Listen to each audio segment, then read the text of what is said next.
Welcome back to the Art of Football 365. This is episode 70. And today we're doing things a little bit different. People may be coming in and out of this episode. But today we're going to be talking about mental health. And I'm joined by two special guests, Brian LeBaron and Logan Edwards. So I'm going to go ahead and let you guys introduce yourselves before we start off. I got some questions for you guys. So Brian, you can go ahead. Good evening. I'm Brian LeBaron. I'm a licensed clinical professional counselor in Northern Illinois, also licensed in Wisconsin and Arizona.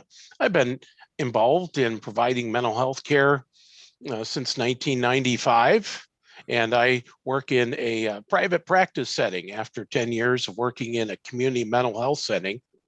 And so I enjoy engaging with clients, helping them use their best resources to develop positive outcomes in their lives. All right. Logan, are you there? Are you able to? Yes, I am. All right, perfect. Thanks for having me, Bryce. Nice to meet you, Brian. Likewise, Dr. Logan. Yes, my name is Dr. Logan Edwards. I'm an assistant professor of health education and the health education program coordinator at the University of Wisconsin-Whitewater. And my specialty area is teaching and integrating knowledge and skills of mental health and well-being, that's positive mental health and well-being skills, into traditional health education curriculums, which I teach my students on a daily basis. Awesome. I'm glad we could get that introduction from the both of you. But before we dive into the questions, I just want to run through some sponsor stuff. Check out our two sponsors, Driftless Quality Wear and Bocker Auto Group. They support us, so continue to support them. We appreciate that very much. And let's dive into some questions now. I'm eager to learn a little bit more about mental health today. It's kind of funny. I actually have a class, or I did have a class in the fall with Logan on mental health. So that kind of opened up my mind to a little bit of a different avenue, learning about mental health more in a positive setting. So I was very appreciative that I got to learn about that, and that definitely helped me out a lot with my own personal struggles. But Brian, this question's for you. I'm going to get started and ask you, so what's the basis of your job, and what's the ultimate goal of what you do in your counseling profession? Well, for me personally, I came into the mental health field kind of as a secondary career. Earlier in my life, I had been on the opposite side of the transaction, having a child with special mental health needs from time was a toddler that continue. And after years of being on the consumer side, I had the opportunity to put my foot into working at a community mental health center as a crisis responder for youth. And that piqued my interest even further to develop this into a secondary vocation, because I enjoy and find reward in helping people find solutions to life's problems, to cultivate the resources within them and in their environment to overcome challenges and obstacles and reach their desired state and goals. I must admit, probably my first inspiration for being a counselor, Dr. Edwards, was in the educational setting. One of my favorite people in public high school was my guidance counselor, Alan Boos from Freeport, Illinois High School. I always enjoy talks and visits with him, and he inspired me towards working with people in my career. Okay, for sure. Yeah, I find that that's interesting that the guidance counselor definitely played a role. That's fascinating in itself. Sorry, we got people popping in and out. I'm trying to admit them to get in here, but yeah, no, that's pretty awesome. I just personally, when I sit back and think about the mental health, like just the topic in general, to hear other people and how they got involved within the mental health realm, I find it almost inspiring, kind of, just because it's something that I'm trying to get my feet in. So to kind of learn more about it, it's very fascinating, especially where you started off. But Logan, I kind of want to ask you now, so what originally interested you about getting involved within health education? And what has this field taught you so far as an educator? Yeah, similar to Brian's story, it goes all the way back to my high school career when my health educator, who was also my track and field coach, my head track and field coach, inspired me to appreciate the mind and the body, and the need to take care of them, not only for athletics, but I mean for academics, for your lifestyle, for your relationships. So health was always something that was a favorite topic and subject of mine in school. And as I continued to study health and to get some more degrees in the area of health and education, I realized that a lot of folks really simplified health is only physical and just about diet and exercise, and a little bit of stress management, and then even in health education, the topics of sex and drugs, and that was it. And at the same time, I was growing up through a time where we saw a lot of increased bullying, a lot of school shootings and mass shootings, increasing suicides, increasing domestic violence and homicides. And that may have just been my exposure to media and technology increasing, so I was more exposed to it. But nonetheless, I felt like this was an issue that health education was suited for but wasn't addressing, because nobody knew or seemed to know what all health could be, and specifically that it was also mental health, just like physical health. So that was kind of my upbringing into the importance of, if nobody else is going to talk about it or teach it, then I'm at least going to specialize in it and be the one that talks about it and teaches it. And what health has taught me so far in being a health educator is that students love the topic when their eyes are opened up to just how comprehensive and holistic it is. When we understand it to be not just physical health topics and more traditional topics, but it's also mental health, and therefore psychological and social health and emotional and spiritual health, and then bringing in the social dynamics involved in all of that. They just have a different appreciation and respect for it, and myself included. So I've just really realized that people are hungry for this information. They love hearing about this information and applying it to their lives because they've never had an opportunity to when they were growing up. So I love to be able to provide that to them. Exactly. And I think that's a key point you made right there, just in the sense that, like, the mental health class that I took this past fall, that's the first time I've ever had general exposure to a class like that. And I think that's a big issue within the education setting, and especially at the high school, elementary school level, where these kids are not getting any exposure to real life issues with their mental health. And I think that's another thing that needs to be brought into curriculum and taught, because I know personally I valued it when we learned about it and learned about health in more of a holistic view. Like, it's important to understand the outside, like you said, like, people think health's just physical, and Right. it's truth. It's not by any means. So to actually dive into a more well-rounded view on health, I found great value in that, and that's kind of what I want to push as a future educator as well. Wonderful. But Great. Brian, go ahead.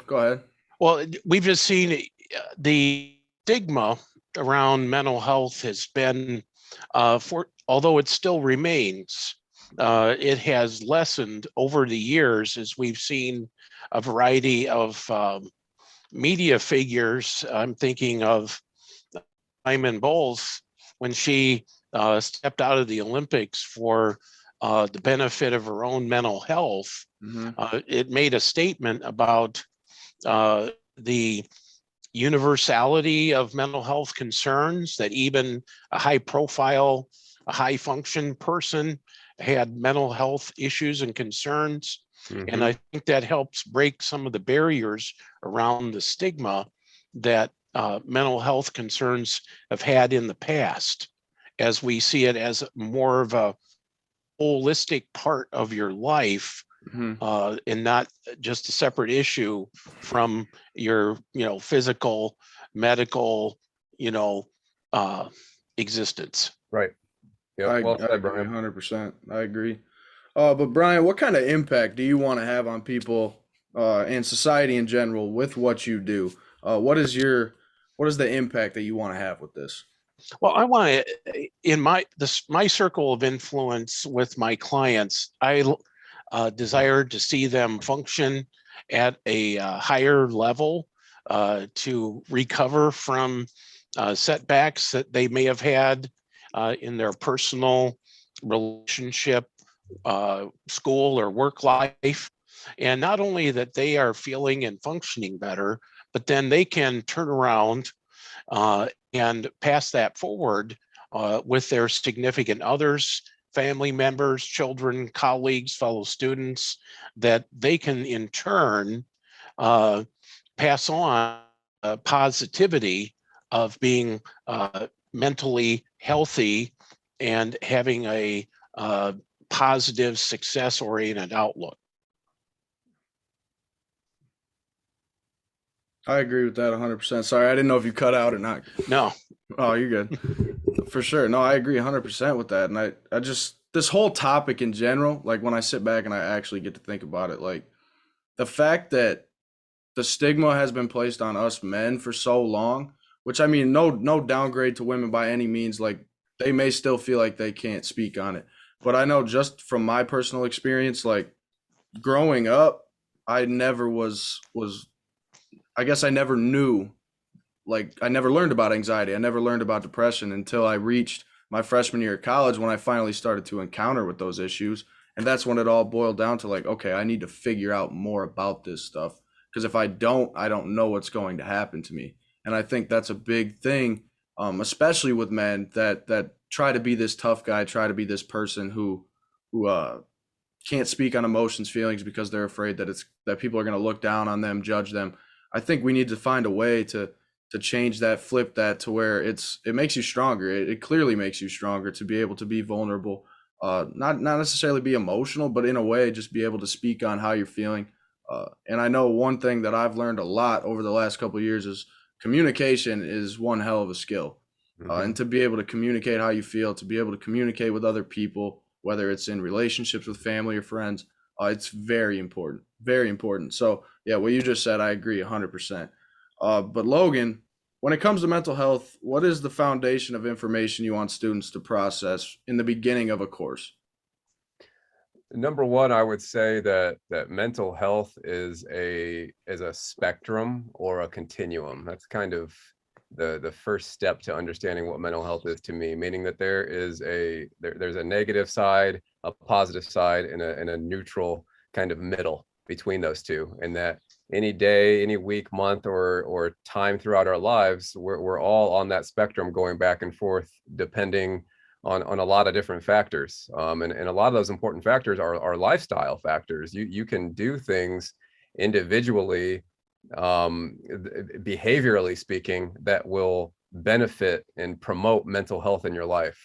So I always tell my students that not everybody has a mental illness, but everybody has mental wellness, and everybody has mental health. And there are things that you can do on a daily, weekly, monthly basis that will strengthen mental health and promote mental health for you. So Bryce, that would be number one. And number two, in addition to that, I think I would say that it's understanding the vocabulary around what that means. So things like positive emotions, there's things that you can intentionally do to increase positive emotions.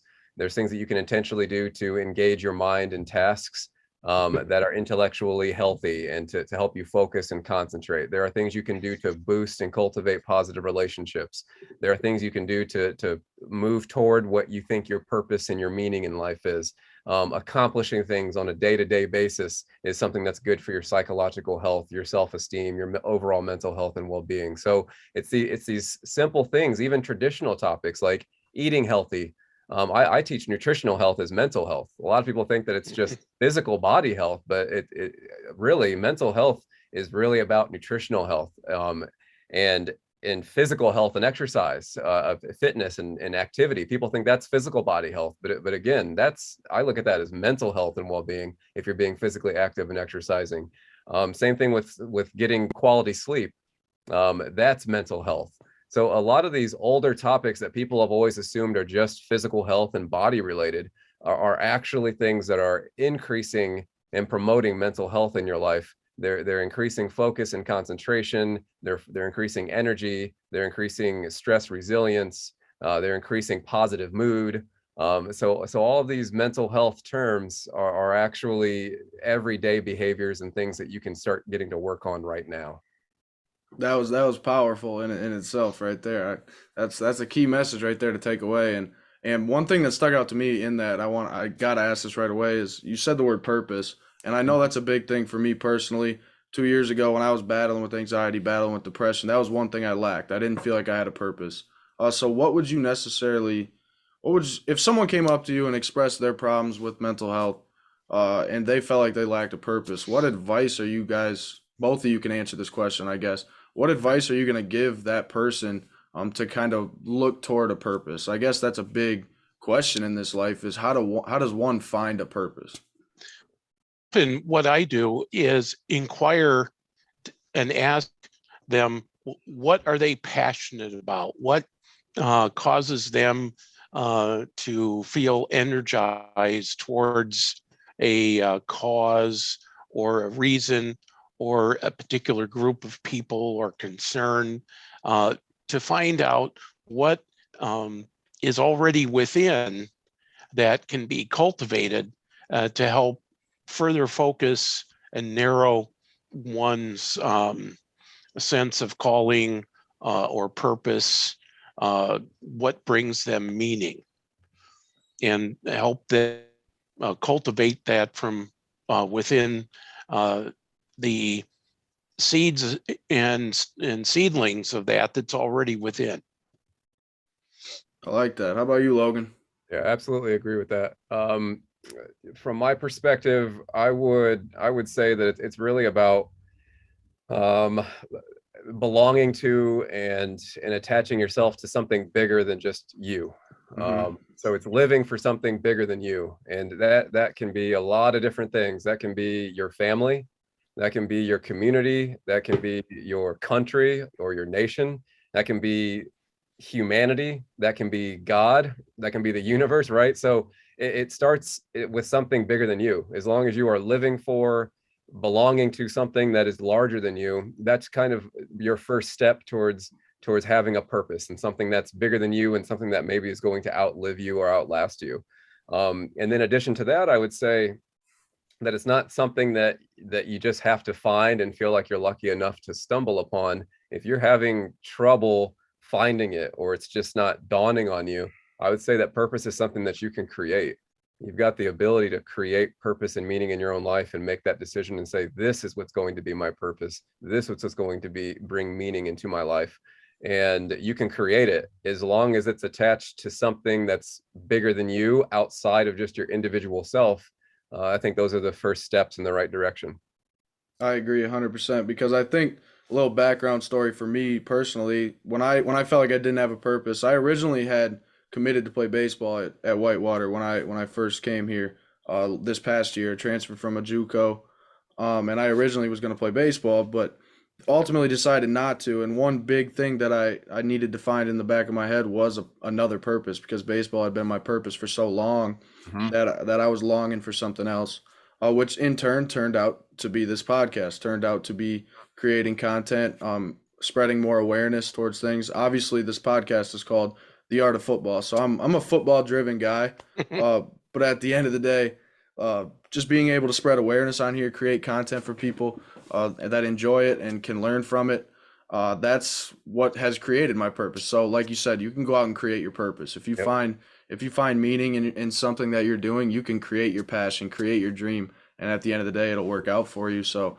that's my advice for anyone that ends up listening to this or that's in the crowd right now. Create your purpose. I think that's a strong message to take away right there. Just create it. If it's not there, make it.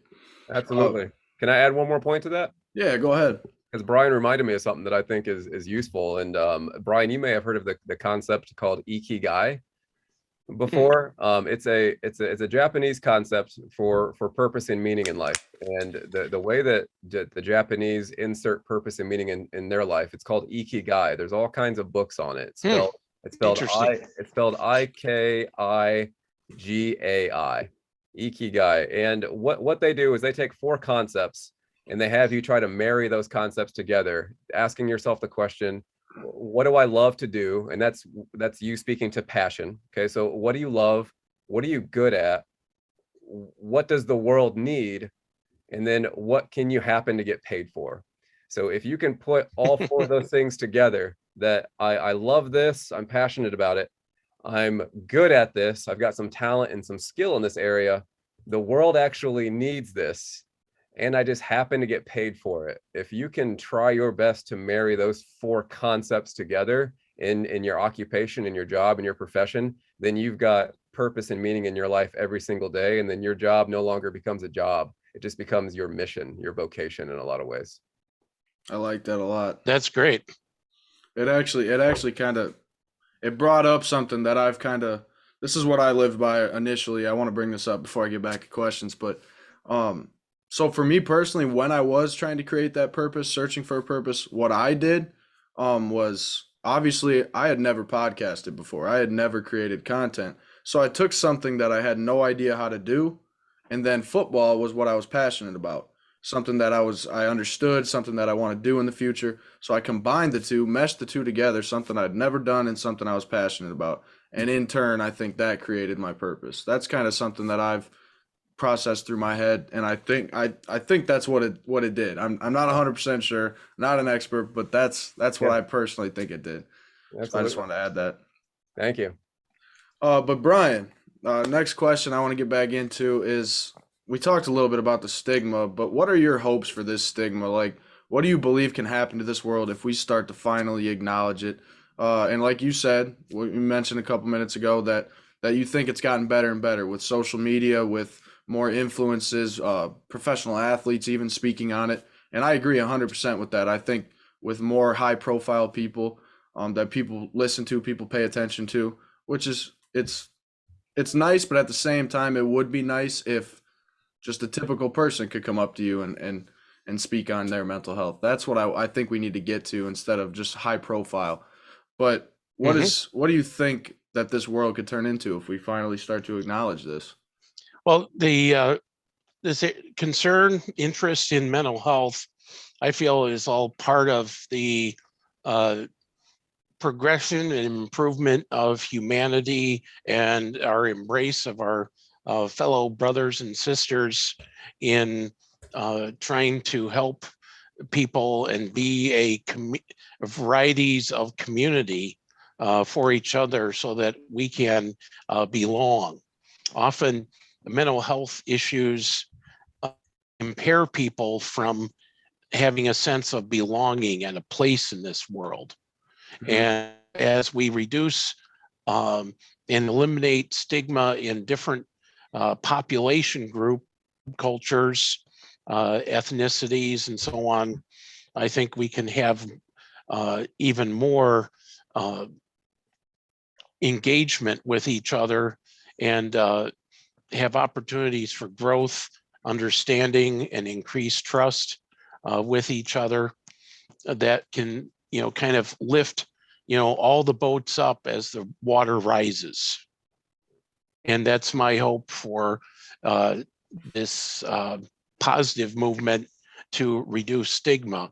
But I will say, although there's been many positive advances, still is a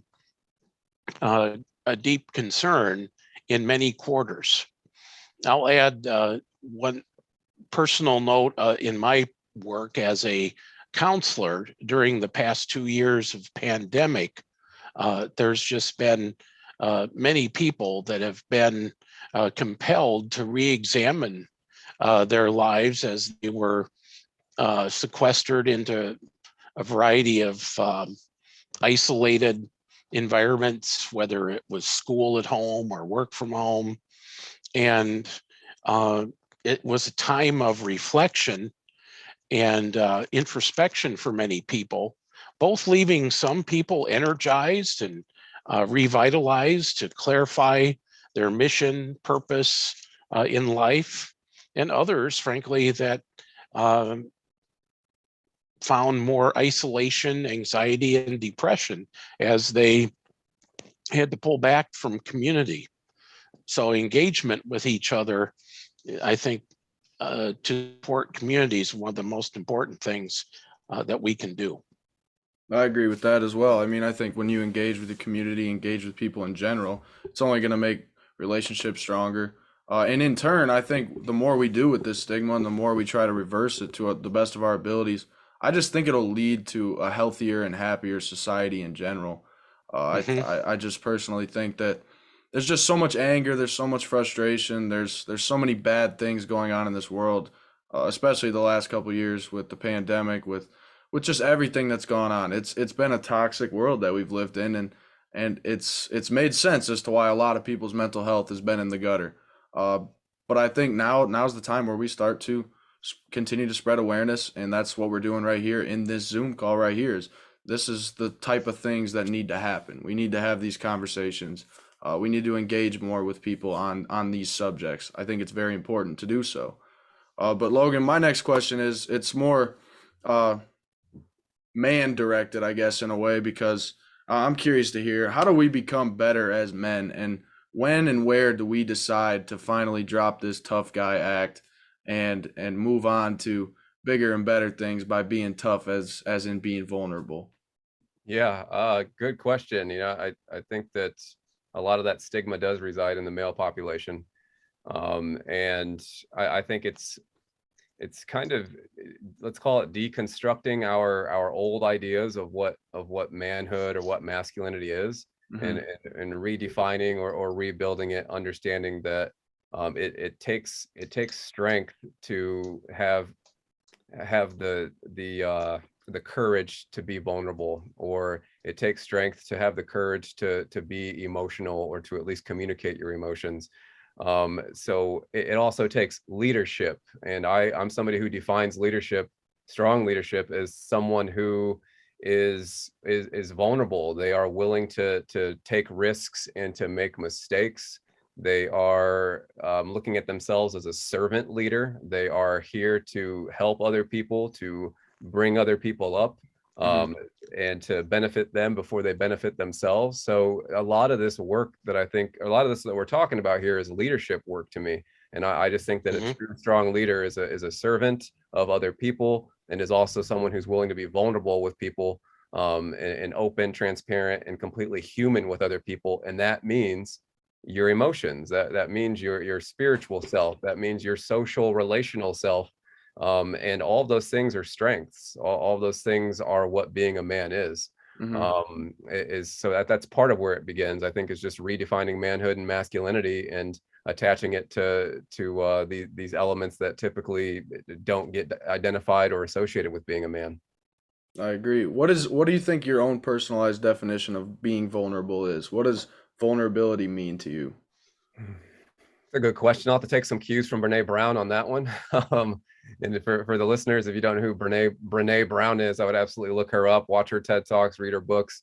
And from Hmm. her, I have learned that it's really about being completely open-hearted and completely wholehearted, allowing yourself to be fully seen. Having that courage to be fully seen by your fellow human being right across from you. This is me. This is transparently me being real and raw with you. And that means sometimes that I've got emotions that are sad, that are scared, that are worried, that are concerned, that have insecurities, that have vulnerabilities, that make me feel exposed. And I've got the courage to let you see that in me, and I've got the courage to communicate that to you. And that to me drops down a lot of people's defenses and a lot of their guards in these conversations, because they think this person's being real. I can see it, hear it, and feel it. Now I've got the space to feel comfortable being real with them. And that's that dialogue and that connection. That's the first step towards all of us, I think, being more socially and emotionally healthy. I like that a lot. I like that. I guess Hmm. that kind of generated another question in my head while you were saying that. Um, so for when it comes to relationships, one-on-one relationships, intimate relationships, whatever kind of relationships, what do you think mutual mental health discussions can do for a relationship? Open vulnerability between two parties together that are together. They could be married, in a relationship, boyfriend, Yeah. girlfriend, whatever it is. What do Yeah. you think that vulnerability can do to the strength of that relationship? Okay, Well, I'm sorry, Brian. I'll no, answer go this. ahead, Dr. Edwards. Yeah, Now sorry. I'll tag on after you. Yeah, I'll answer this succinctly and then hear from you. Real quick, Bryce, I think that communication right there opens up to me the pillars of any strong relationship, which are trust, respect, and then because of those three things, communication, trust, and respect, much more love being exchanged within their relationship. And it's not, we're not just talking about romantic or sexual love, but even the platonic kind of love and that brotherly, sisterly human love. Simply because we're being fully seen as humans with each other right now. So because you're willing to communicate openly and honestly with me, I trust you now, you trust me, we respect each other now because of that. And because of that, there's so much more love.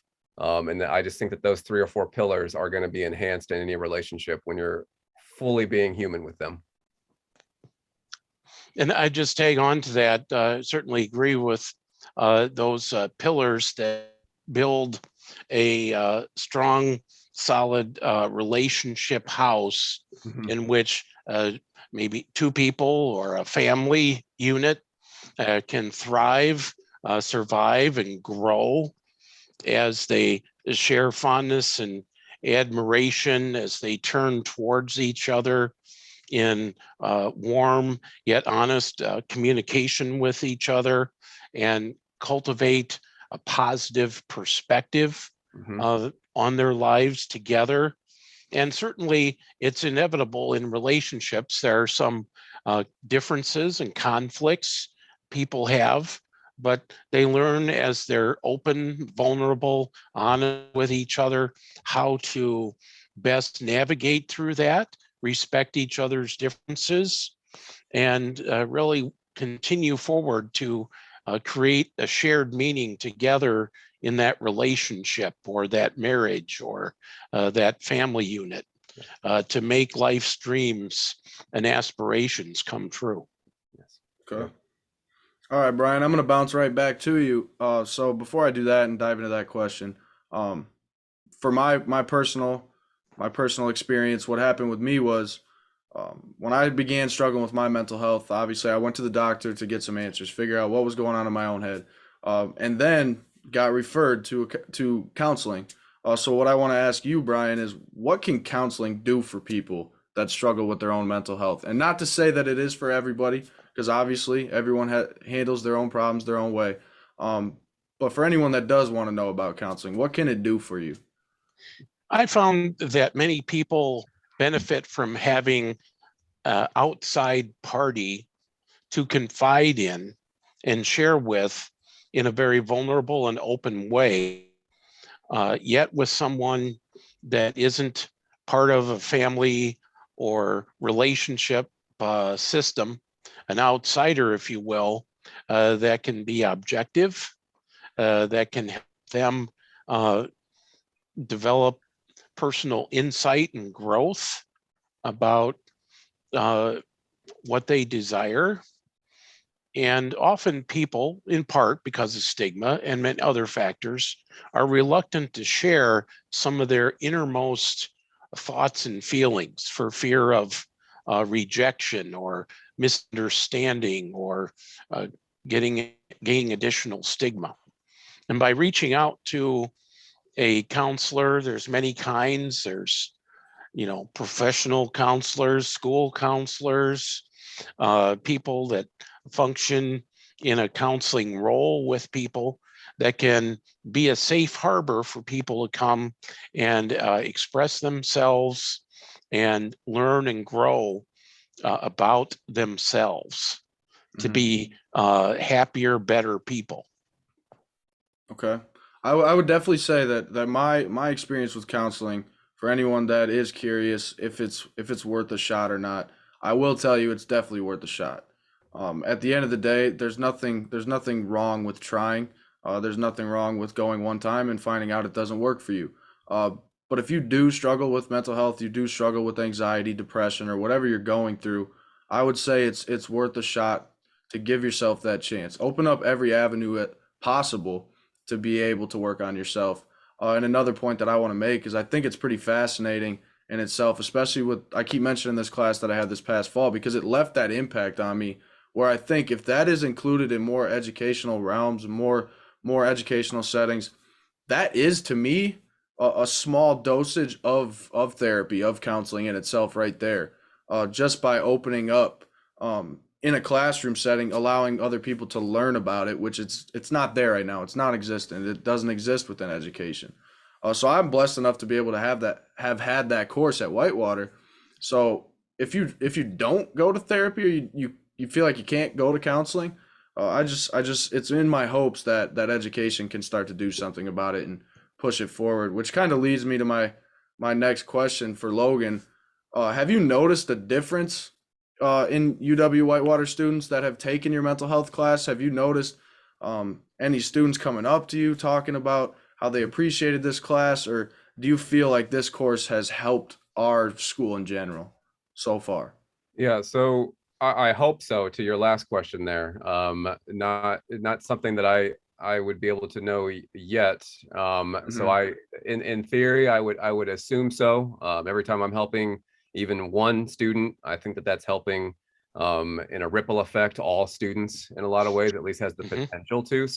So I hope so to that last question. But to your latter point on do students come up to me, and am I noticing that acknowledgement of thanks and of appreciation for being able to talk about these things so openly and to learn about these things formally? Yes, absolutely. When it comes to student evaluations, student reflection papers, or just kind of informally having discussions and conversations with students one-on-one, there is much appreciation and almost this refreshing breath of air that I'm glad that I'm in college and that I've decided to come to Whitewater, to where I can formally learn about what mental health is, and to walk away with some ideas and some skills on how I can practice it in my everyday life, outside of the classroom, outside of the clinic. I've got some tools now that I feel like have equipped me to better my mind and to strengthen and better my life.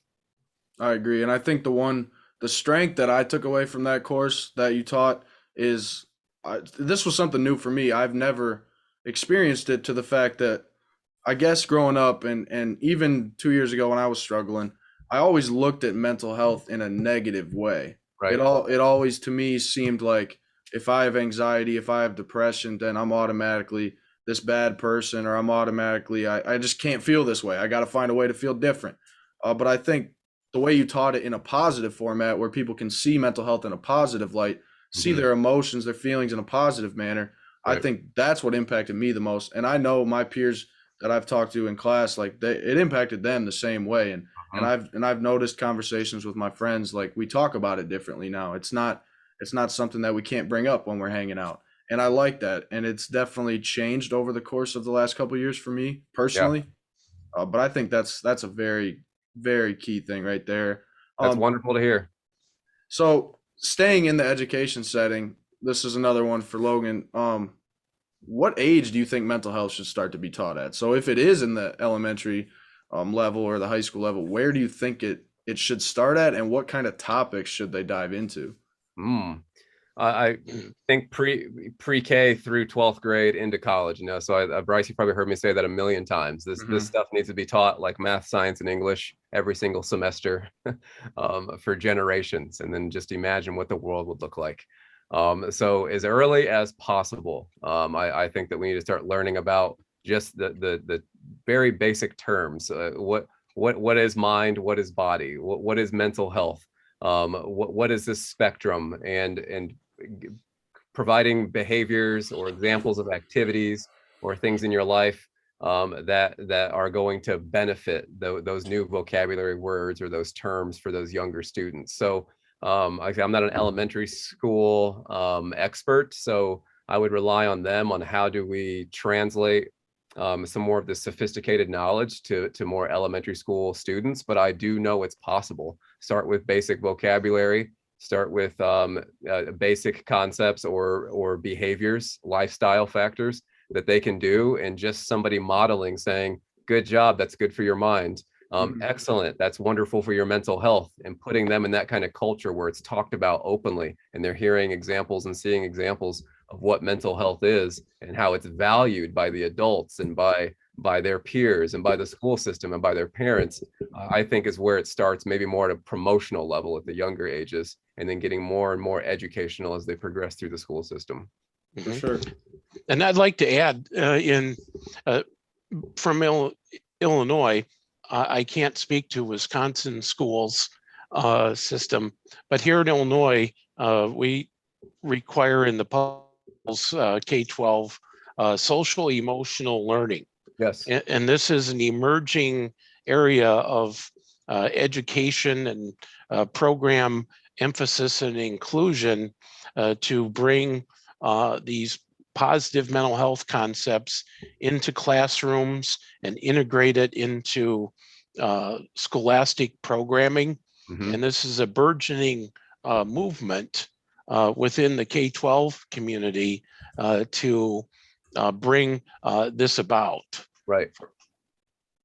I see, of course, a number of you have an affiliation with the UW-Whitewater. I've had the opportunity to have colleagues that have graduated from UW-Whitewater in the clinical mental health counseling program that's part of the College of Education and Professional Studies.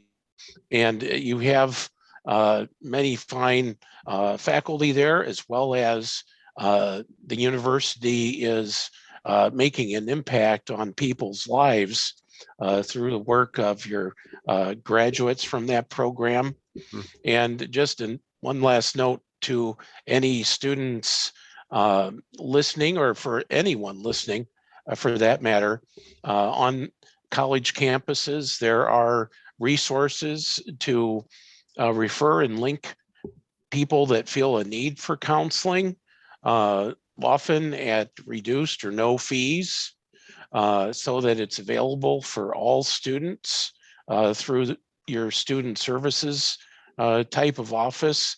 And so finances don't have to be a barrier for people. You can talk to Dr. Edwards or others at the university that can steer you to the resources on your campus or whatever campus that your listeners are in, to help if they feel they need it. Yeah, I'm glad you brought that up. That's a key point for people to take away right there, especially for people that are students still.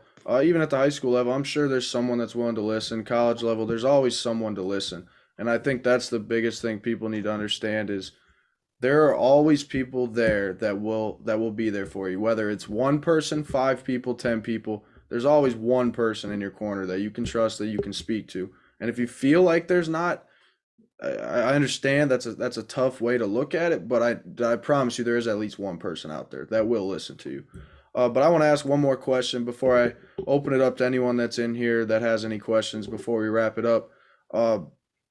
My question for the both of you, the last question I have is, what has learning about mental health done for you guys as men? Do you think it's made life a little easier on you, being able to truly acknowledge your feelings and emotions and express them? What has it done for you guys? I know I've kind of spoke on what it's done for me, but what has it done for you guys? Well, I found that I'm a more authentic person. I feel anyway that I'm able to share myself, and as Dr. Edwards mentioned, I feel I can be a servant leader, not only in my, if you will, job or vocation as a counselor, but in many other arenas in my life, as a community volunteer, as a member of the board. There's many opportunities I have as a growth, not perfected man, as I model vulnerability and honesty, integrity amongst other men, to be particularly a positive influence to other men. I find in my practice, because I'm in part because I'm a man, I tend to mostly male clients because they're looking for a man to talk to, because there are so many lonely and even friendless men out there that need to talk with somebody. Mm-hmm. Yeah, Dr. Edwards? Absolutely. It's wonderful to hear, Brian.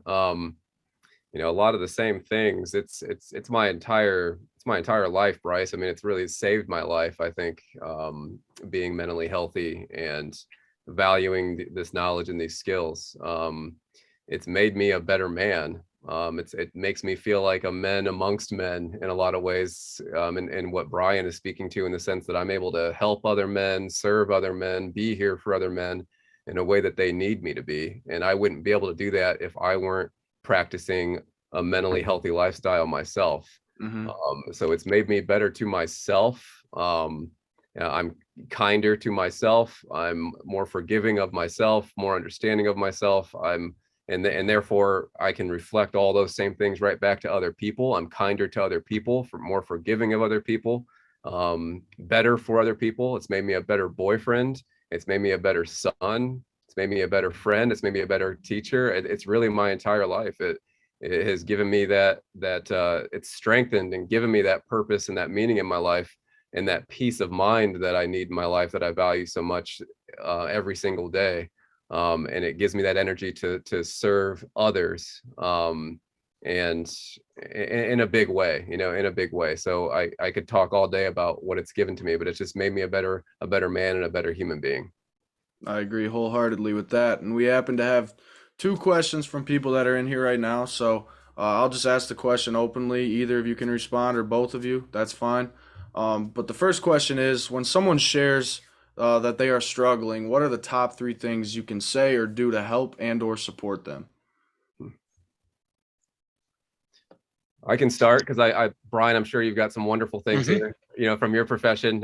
So just kind of speaking, I guess more informally and personally about it. I think it's, number one, letting people know that it's okay not to be okay. That cliche that we're hearing more and more, it's so true and so real. That what you're going through is okay. It's okay to not be okay. Life is hard. Life is difficult. So I wouldn't expect you to be okay all the time. So that's okay. Also, I think that you're not alone when you're going through your struggles.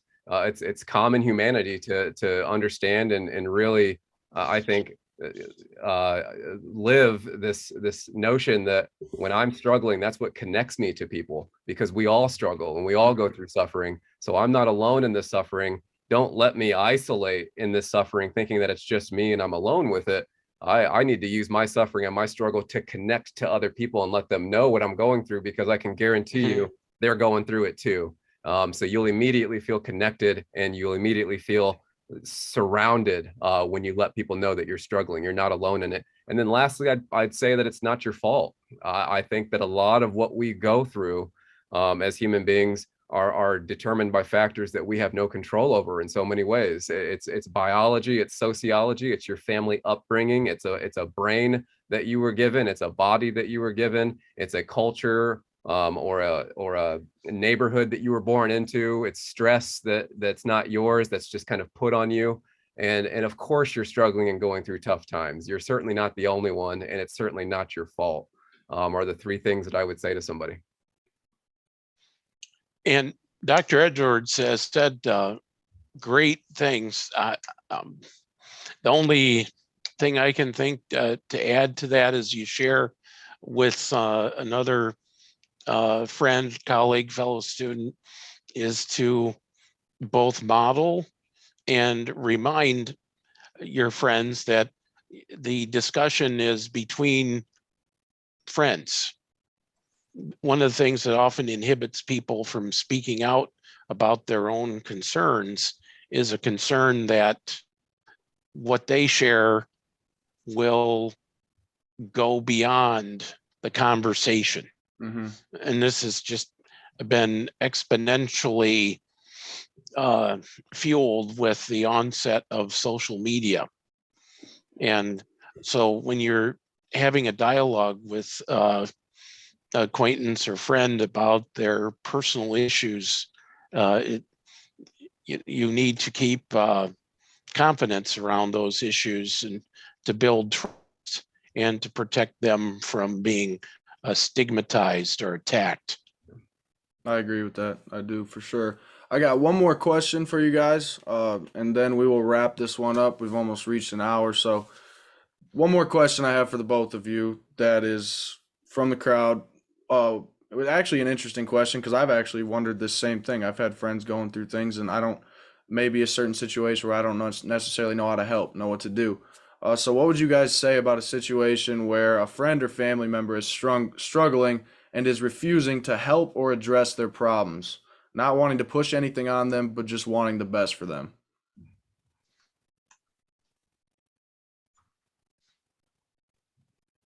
I can take a stab at that one first, Yeah, Brian. go ahead. Okay, it's tough, and definitely it's tough. People gotta want to help themselves. You're never going to fix somebody else's problems or or fix their pain by trying to take it from them. So I think that you just let them know that what the question says in a lot of ways, that you want the best for them, and that it would mean so much to you if they would help themselves, or if they would seek help for themselves, and how meaningful they are to you, how much you love them and support them, and that you're here for them.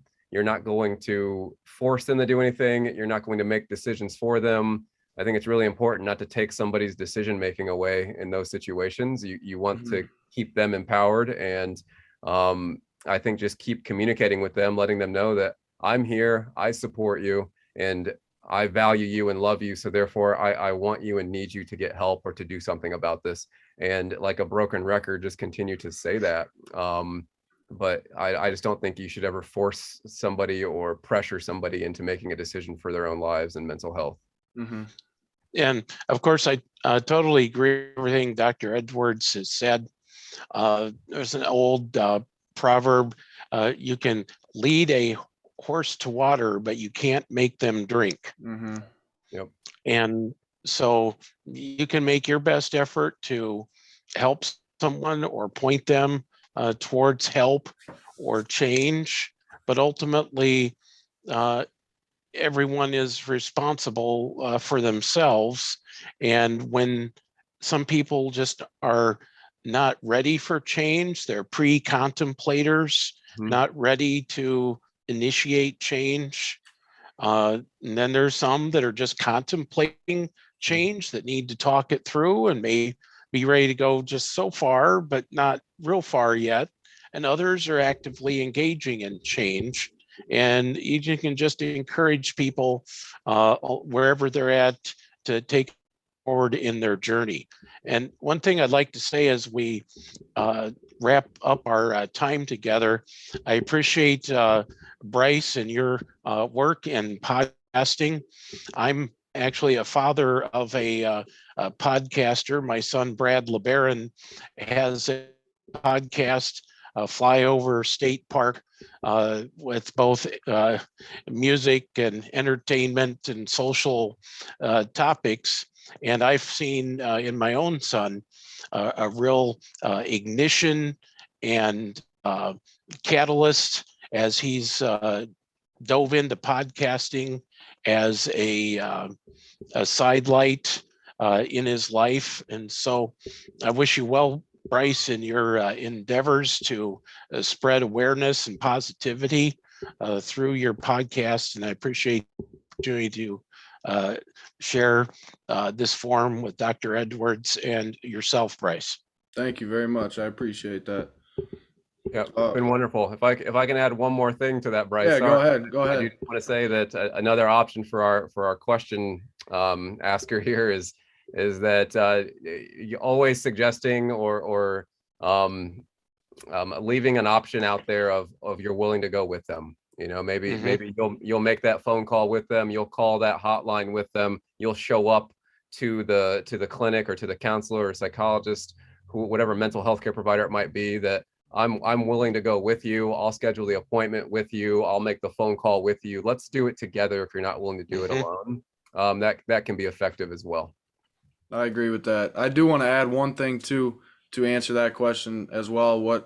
Something that I believe in. With that question, I agree with what they're saying 100%. But at the end of the day, I also think you still need to prioritize yourself. So if if you're trying to help your friend time and time again, and you feel like it's not working, don't try to always make someone else happy. Still prioritize your own happiness, because if you continue to push and push and push to make someone else happy, you're going to lose your own source of happiness. So I think that's important for people to understand too, is people are going to be happy based on their own individual source of happiness. You can try and try and try all you want, but I think that's important to add in there as well, that you can do all you possibly can, and at the end of the day, as terrible as it is to say, it may just not be enough, and that's up to that person. They're going to decide when they want to get help, and you can push them. You can do all you want to do as a friend or a family member, but it's really going to be up to them. That's what I want to add in there. But the last thing I do want to say is thank you, Brian. Thank you, Logan, for coming on here. You guys didn't have to do this for me. You didn't have to do this for people. I greatly appreciate it. Spending an hour on here talking about mental health, spreading awareness. And I just want to say I greatly appreciate you guys for coming on here. Thanks for the opportunity. Yes, likewise. Thank you all. Brian, nice to meet you. I love talking about mental health with three men here, on this podcast. This is the future. This is hopefully the model of that we can continue to generate into the future. So thank you for it. It is fantastic having three guys here, spreading the message, spreading the awareness. Let's hope that positive push continues. Thank you to our guests who decided to join in and listen live. This will be uploaded to YouTube this coming week or Monday, whatever time I get around to it and get it all figured out. We've been pushing a lot with this mental health project, working hard on it, trying to spread awareness. So thank you guys for tuning in. We hope you appreciate this episode, and you'll catch us next week.